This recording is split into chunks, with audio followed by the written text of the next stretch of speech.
आज आचार्य भुनकुंद कुंदेव स्वामी महाराज अपनी गाथाओं के माध्यम से समझा रहे हैं कि जब तक ममकार है तब तक सुख नहीं है। ममकार समझते हैं? ममकार, मेरा, ये मेरा है, ये मेरा है, ये मेरा है, ये मेरा है, ऐसा भाव जब तक है तब तक सुख नहीं है। और ये भाव हमारा त्रैकालिक चलता है, भूत का, वर्तमान का, भविष्य का। वस्तु होती है तब भी मेरी होती है, वस्तु नहीं होती तब भी मेरी होती है, और वस्तु जो आगे चली जा चुकी है वो भी मेरी होती है। जो आपकी वस्तु जा चुकी वो आपकी है क्या? जिस वस्तु को आप छोड़ चुके हो वस्तु आपकी है क्या? जो वस्तु अभी तक आपको मिली नहीं है, क्या वो वस्तु आपकी है क्या? नहीं है क्या? पक्का पंचूलाल जी? कहां से आए हो पंचूलाल जी आप? बीकानेर से। छोड़ चुके कि अभी भी यहीं रहते हो? फिर कम होता है ना। आपका गांव कौन सा है? जाते हो वहां पर, रहते हो? तब भी आपका है ना अभी भी? आप वहां रहते हो क्या? कब छोड़े? 50 साल हो गए छोड़े, लेकिन अभी तक छूटा क्या? 50 साल गांव छोड़े हो गए आपको, लेकिन एक भी दिन गांव छूटा क्या तुमसे? कोई भी पूछता है मेरा गांव। खा रहे हो यहां पर, रह रहे हो यहां पर, कमा रहे हो यहां पर, खर्चा कर रहे हो यहां पर, सब कुछ यहां। जन्म मरोगे तो यहां पर, बच्चों को जन्म दिया तो यहां पर, परिवार यहां पर, घर यहां पर, मकान सब कुछ यहां पर, संपत्ति यहां पर। वहां पर क्या है? कुछ नहीं। अब तब भी कौन सा गांव है पंचूलाल जी? आपका कौन सा गांव? कौन सा? अब राजस्थान में नहीं है, बीकानेर में नहीं है। मेरा, जो चीज जा चुकी है तब भी तेरी ही है। कोई जमीन खरीदी थी आपने यहाँ पे? बेचा कुछ? खरीद के कभी कुछ बेचा क्या? नहीं बेचा, बस खरीदा ही खरीदा है, जोड़ा ही जोड़ा है, निकाला नहीं है। क्यों श्रीपाल जी? दुकान कोई वस्तु बेची कि आपने यहाँ पर कभी? कोई प्रॉपर्टी? हाँ, ये पदम जी तो है। वाह पदम जी, दुकान बेच दी क्या? कुछ तो बेचा क्या? इतना सारा प्रॉपर्टी था, इतनी प्रॉपर्टी थी, अब थोड़ी सी रह गई है, तो कुछ तो बेच दी होगी। कुछ बची है? बेची कि बेची है? दोनों, कुछ बेची हो कुछ बची है। बेची है कि नहीं बेची? अपनी बेची ना। अब जब श्रीपाल जी के साथ तुम जाते हो, मंदिर से निकलते हो, ये मेरी थी। ले चुके पैसे, बेच चुके, तब भी आज भी आपको दुख होता है कि नहीं होता? काश उस समय नहीं बेची होती तो करोड़ों की होती। मैंने उस समय जल्दीबाजी में बेच दी। अब जब जब उस संपत्ति के आगे से निकलते हो, जो संपत्ति आप बेच चुके हो, आज उस जगह पर बड़ा मॉल खड़ा हो चुका है, लाखों की जमीन करोड़ों की हो गई है। और आप जब जब उस जमीन से निकलते हो, दुख होता है कि नहीं होता? सही बताना, दुख होता है कि नहीं होता? पैसा तो उस समय ले चुके थे, जितना लेना था आपने, जो मांगा था उतना पैसा आपको उस समय की रेट से मिल चुका। जितनी आपको जरूरत थी, आपने सोचा था इतने में बेचूंगा, और उतने में आपने वो बेचे, पैसा ले चुके। लेकिन आज 10 साल हो गए उसको बेचे, 20 साल हो गए बेचे, लेकिन जब जब प्रमोद उस जगह से निकलते हैं जो जगह तुम्हें बेची थी, और आज करोड़ों की हो गई, ओहो गलती हो गई, पता नहीं था। जल्दीबाजी में सस्ते में बेच दी हमने। जब जब उस जमीन को देखेगा, जब जब उस बिल्डिंग को देखेगा, स्थान को देखेगा, हमने सस्ते में बेच दी। दुख होगा कि नहीं होगा? आज भी उससे ममकार है, ये मेरी थी, ये मेरी थी। और जब तक मेरी थी ये भाव चल रहा है, तब तक दुख चल रहा है, तब तक दुख चल रहा है। ये मेरी थी। अहमेदम एदमहम अहमेदस्मी होमिमम एदम आसीमम पुब्य एदम आसीमम पुब्य ही। ये मेरी थी, मैं इसका था। ये मेरी थी, मैं इसका था। ये मेरी है, मैं इसका हूं। ये मेरी होगी, मैं इसका होऊंगा। श्रीपाल जी दुकान बन रही, देखो नगर पालिका की बन रही ना। इसमें हम एक दुकान लेंगे एक्स्ट्रा। अभी तो बनी भी नहीं है, अभी तो बनी भी नहीं है, अभी तो बिकी भी नहीं है। लेकिन अभी से विकल्प चल गए, कोई और ना ले ले, इसलिए पहले से दुगाड़ तुगाड़ शुरू प्रारंभ कर दी। कहाँ सेटिंग करें, किससे सेटिंग करें? एक तो है ही, एक और बगल में लेनी है। एक तो अपनी पुरानी मिलनी है तो वो तो मिलेगी, लेकिन एक और हमको लेनी है। अभी तो बनी भी नहीं, कुछ भी नहीं हुआ, तब भी कह रहे नहीं एक दुकान मेरी है यहां पे। जो चीज आपके पास है नहीं है, उसका भी देखो ममकार और दुख। एक प्रमोद, तुमने जमीन देख ली, यहां पर ये मकान देख लिया, बगल में पसंद आ गया। अरे तो बगल वाला मकान हमको ही लेना है, हमको ही लेना है, हमको ही लेना है। भाव पूरा बना लिया, कभी बिकेगा मैं ही लूंगा। ना तुम्हारा है अभी, ना तुम्हारा पहले था, ना भी तुम्हारा वर्तमान में है, लेकिन तुमने सोच लिया भविष्य में ये मेरा ही होगा, ये मेरा भी होगा। अब कोई दूसरा व्यक्ति उसे देखने भी आता है तो तुम्हारी धड़कनें बढ़ जाती हैं। मात्र उसे देखने भी आता है, उसकी दूसरा व्यक्ति चर्चा भी करता है ना, तो तुम्हारी धड़कन कहीं भैंस ना दे, कहीं किसी और को ना दे दे, कहीं और ना चला जाए। और मान लो कहीं और चला गया, किसी दूसरे ने ले लिया, ना तुम्हारा पहले था, ना अभी है, ना आगे था, तब भी दुख तो तुम्हें चल गया। अब तुम जब जब इस बिल्डिंग को देखोगे कहोगे अरे हमको लेनी थी, चूक गए, ये स्थान हमको खरीदना था, चूक गए। उस समय सस्ते में दे रहा था, लिए ही नहीं। अब जब जब देख रहे उसको, ये तो हमारी थी, मान लो वो तो वो खुद चला के आया था हमारे पास, ले लो भैया ले लो, हमने ली नहीं थी, आज देखो कितनी महंगी हो गई। अब जब जब उस बिल्डिंग को देख रहे थे, वो दुख हो रहा है कि नहीं हो रहा? उस स्थान को देख देख के दुख हो रहा है नहीं हो रहा? पहले ले लेते, बहुत सस्ते मिल रही थी, माटी मोल मिल रही थी, कई बार उसने मनाया हमको, लेकिन हमने ली नहीं। जो चीज है ही नहीं है उसका दुख देखो आप। दूसरे के पास है, पर हम जब जब वहां से निकल रहे हैं हमें दुख क्यों हो रहा है? क्योंकि उसको हम अपना मान बैठे थे।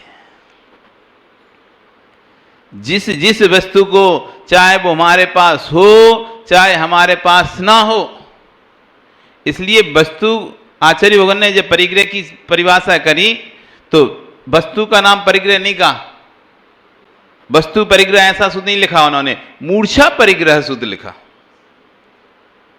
वस्तु परिग्रह सूत्र नहीं लिखा कि वस्तु होगी तो परिग्रह कहलाएगा, वस्तु नहीं होगी तो अपरिग्रह कहलाएगा, ऐसा नहीं दिया। मूर्छा परिग्रह सूत्र लिखा।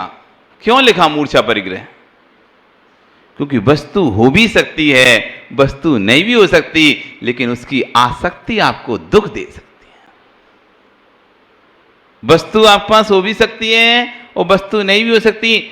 ऐसा नहीं मानना कि जिस पास वस्तु नहीं है, सामग्री नहीं है, धन संपत्ति नहीं है, भोग सामग्रियां जिसके पास नहीं है, गाड़ी घोड़ा नहीं है, तो निष्परिग्रही हो गया वो।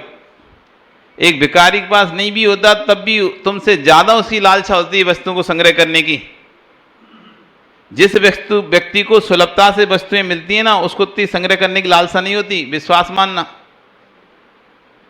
जिस व्यक्ति को सुलभता से वस्तुएं मिलती हैं आसानी से, उसको इतनी लालसा नहीं होती वस्तुओं को संग्रह करके रखने की, क्योंकि पता है कि आसानी से आज नहीं कल ले लेंगे, तो आज अपने पास तो हमेशा।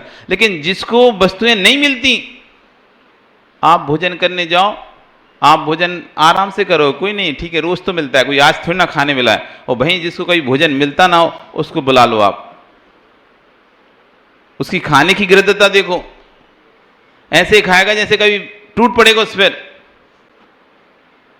और एक सामान अपना आप 2 रोटी खाओगे, आपको रोज ही तो पार्टी होती है।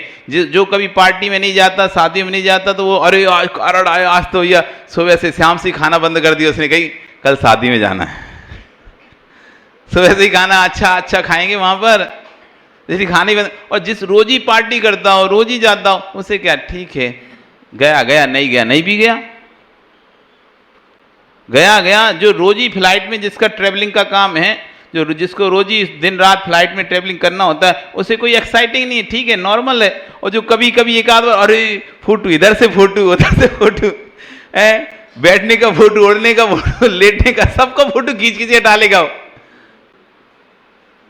और जिसका डेली का रूटीन है, उसे कोई मतलब नहीं है, वो रोज फ्लाइट में जा रहा है, रोज आ रहा है, काम जा रहा है, वो कभी फोटो ही नहीं डाल रहा अपना, कोई वीडियो नहीं बना रहा। लेकिन जिसको कभी एक आध बार मिला है, पहली बार मौका मिला है, अब उसका देख लो आप, स्टेटस देख लो उसका, इंस्टाग्राम देख लो, फेसबुक देख लो, सब कुछ देख लो, जैसे कि बहुत बड़ा काम कर रहा है बहुत बड़ा काम कर रहा है। तो जिसके पास जो वस्तु नहीं होती, तो ऐसा मत समझना कि वो निष्परिग्रही है, बल्कि उल्टा होता है, वस्तु के सद्भाव में उतनी इच्छा नहीं होती, वस्तु के अभाव में ज्यादा इच्छा होती व्यक्ति की। आपको भोजन मिलता है सुबह शाम, आपको ज्यादा विकल्प नहीं है, यदि नहीं मिलेगा ना, तो फिर आपको ज्यादा विकल्प होंगे, ज्यादा शक्ति होगी।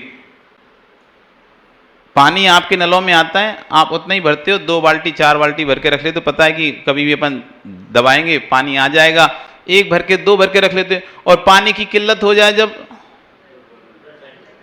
फिर देखो आप, बाल्टी भी, लोटा भी, कटोरी भी, भगोनी भी, तपेली भी, राजस्थान में भरेगे नहीं भरे जब पानी की शॉर्टेज आती है। वैसे तो कोई मतलब नहीं है, कंटिन्यू पानी आ रहा है तो कोई आप भर के नहीं रखते, कितना भरोगे, एक छोटी सी भर के रख लिया, क्यों, जब खत्म होगा तो फिर लगेंगे, जरूरत क्या है ज्यादा रखने की, ज्यादा सामान रखने की। हम जब घर में थे तो हमारी मौसी के हम रहते थे, तो वहां पर नल नहीं था उनके घर, मतलब पानी आने की व्यवस्था नहीं थी, तो दूध से म्युनिसिपालिटी का नल था, वहां से भर के लाते थे। तो हम उनसे बोलते थे 2 तो भर लो, क्या दिक्कत है, इतना तो खर्चा है नहीं है, 2-3 गुंड भर लो, उसमें हो जाएगा, दिन भर निकल जाएगा।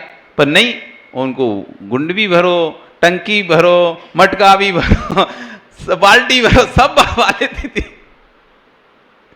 तो जो चीज हमारे पास नहीं होती, तो उसकी चाह और ज्यादा बढ़ जाती है। सद्भाव में उतनी चाह नहीं होती, इसकी अभाव में ज्यादा इच्छाएं बढ़ जाती हैं। इसलिए ये नहीं कह सकते कि जिसके पास पैसा धन ज्यादा है वो ज्यादा परिग्रही है। हो सकता है पैसा ज्यादा होने वाला, उसके बाद ठीक है यार बहुत हो गया, अब छोड़ो, अब नहीं कमाना ज्यादा। और जिस पास है ही नहीं है, वो 24 घंटे कैसे आए कैसे आए कैसे आए कैसे आए, हर समय लगा ही रहता है, मैं भी ऐसा आदमी, कब बड़ा आदमी बनूं, मैं इससे ज्यादा बड़ा आदमी बनूं। उसकी लालसा कहता है मैं तो अंबानी से ही बड़ा बन जाऊं। हर व्यक्ति से, मतलब जो जितना उसको और सर्च करेगा, ये सबसे बड़ा पैसे वाला है, तो उसकी इच्छा यही रहेगी मैं इससे भी बड़ा पैसे वाला बनूं। इसलिए आचार्य करना मूर्छा परिग्रह। आचार्य योगन बहुत ज्ञानी रहते हैं, वो सब समझते हैं कि यदि हम वस्तु को परिग्रह कह देंगे तो फिर तो भिखारी अपरिग्रही हो जाएगा, उस पास तो कुछ भी नहीं है, उस पास तो कुछ भी नहीं है। इसलिए आचार्य का वस्तु हो ना हो इससे कोई फर्क नहीं पड़ता। यदि वस्तु के प्रति मूर्छा है तो देने के बाद भी यदि आपका मूर्छा का भाव चल रहा है तो वो आपका परिग्रह ही है। कल जब निर्माल की हम आपको चर्चा कर रहे थे ना, आपने वस्तु दे दी, फिर भी आप अपना भाव उससे हटा नहीं पा रहे, अभी भी आपको लगता है मेरी है। कोई दूसरा उसको हटाने की कोशिश करता है तो आप लड़ने खड़े हो जाते हैं, ऐसे कैसे हमने दिए, ऐसे कैसे हटा सकते तुम। दे दी, देने के बाद भी छूटी नहीं है। एक बार एक महात्मा जी एक जंगल में कुटिया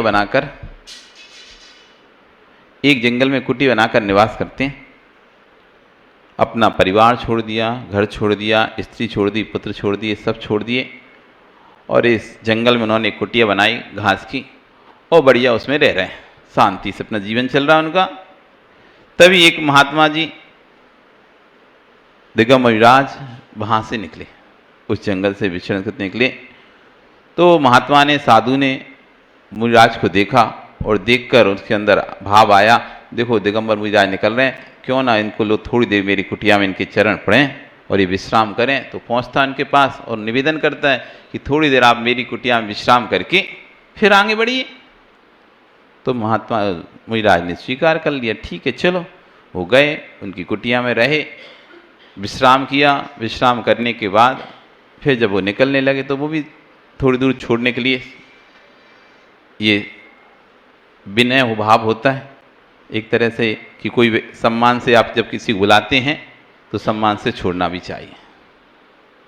जब आप सम्मान से किसी को लेने जाते हैं, आपके घर में मेहमान होता है, ये सदाचार भी है। आपने सम्मान से मेहमान को बुलाया है तो आप गेट तक या आगे तक स्टेशन तक उसको छोड़ने जाते हैं, जाते ही नहीं जाते।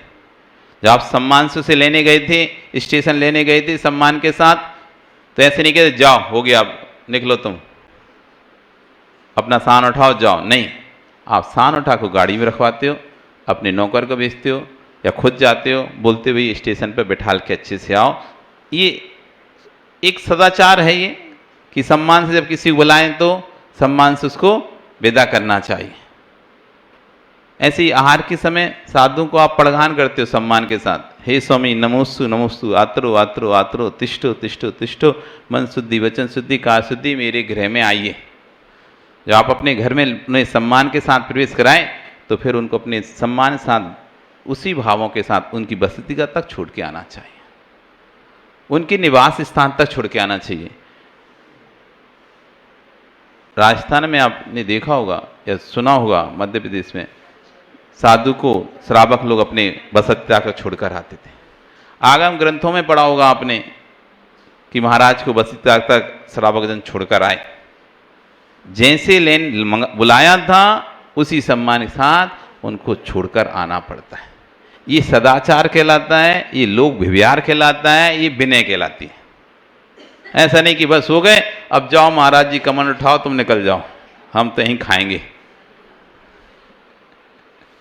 आप निकल जाओ, आप अपना कमंड उठाओ और जाओ, हो गया हमारा काम, हमने दे लिया आहार, आपने कर लिया आहार, अब क्या जरूरत है, आप तो अपना कमंडल लो और निकलो। ऐसा नहीं, सम्मान के साथ, भक्ति भाव के साथ, गाजे बाजे के साथ, प्रेम व्यासल के साथ, जैसे हम किसी विदाई करते हैं ना, छोड़ने जाते हैं, ऐसे हमको छोड़ना चाहिए। तो